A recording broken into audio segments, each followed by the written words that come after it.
You are listening to a programme from BBC Radio 4. Jasveer Singh, Chair of the City 6 Network and Foundation. Morning, Jasveer. Good morning.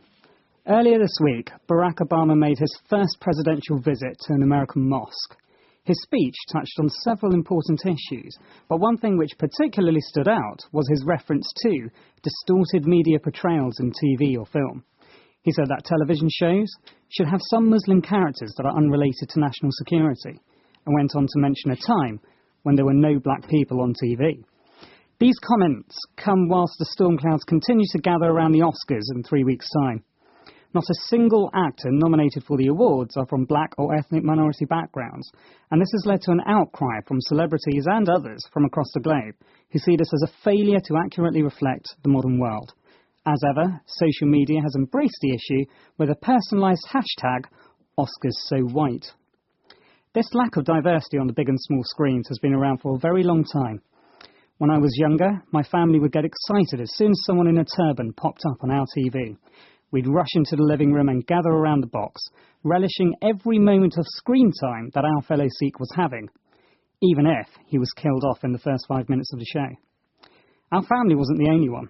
In fact, there's a popular Twitter account dedicated to recording the random appearances of turbaned Sikhs on TV. Having characters on screen from different backgrounds helps to challenge myths and stereotypes. The idea that there could be a black James Bond or a Muslim superhero may have seemed absurd at the turn of the century, but now it's a question of why not?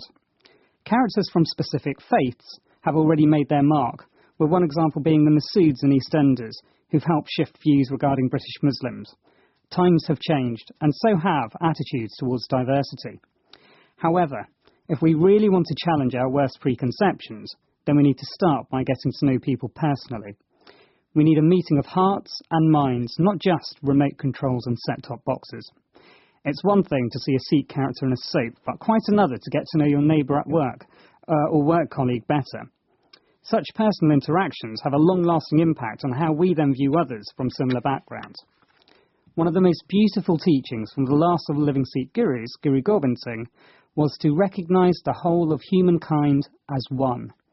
It's only by treating those we meet as our equals, and by acknowledging that we all have the same essence of humanity, that we can truly see people for who they are, as individuals with their own story to tell, as people like you or me.